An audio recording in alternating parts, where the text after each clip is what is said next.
I want. I'm the head coach.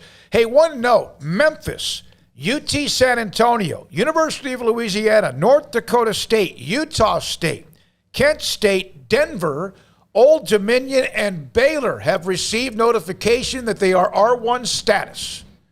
And Jason Cook, who's the head of marketing for Baylor University, had a chance to visit with him earlier. We'll have that on today in the 5 o'clock hour.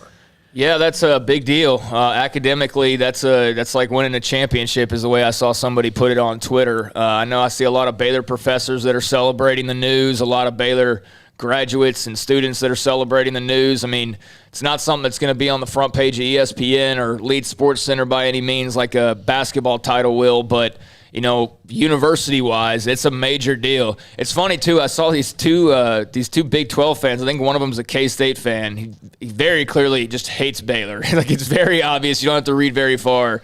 But just yesterday, him and this Iowa State fan were talking trash about how Baylor wasn't a Research One institution or whatever.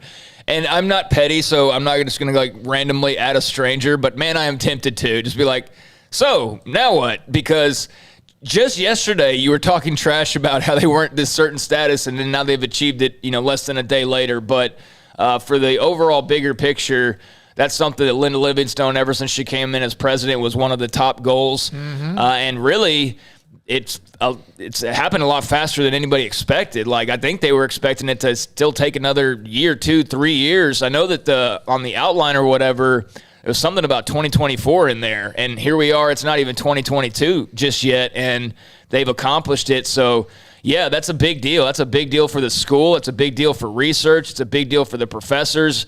A big deal for the students. I mean, it's all across the board. That's big news. And you even see I've already seen Sean Bell and Jeff Grimes and others commenting on it.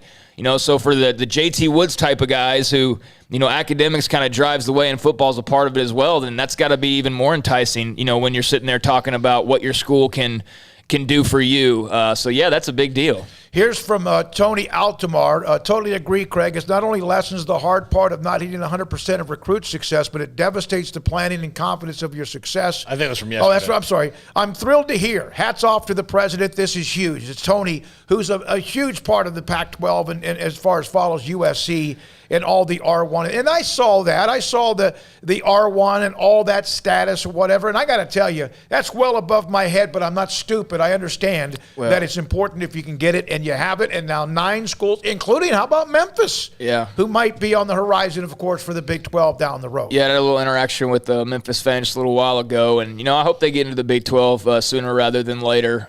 Still to be determined on all of that. But, that can't hurt by any means. And, that just for research capabilities and all of that type of deal, that's a massive thing for the university and all the others that were named Research One as well. And, yeah, that was the big hang-up, remember, in the whole realignment talk. One of the big sticking points was, we're honest about Baylor. It's a small school.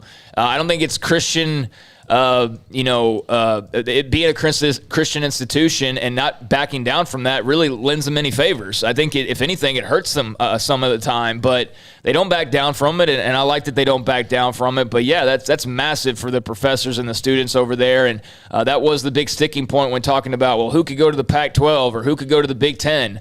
Well, you're not an R1 university, so you're not allowed. That's what we heard when they came to those two conferences. And, look, I still don't think Baylor would go to the Pac-12 or the Big Ten, and right now they wouldn't need to.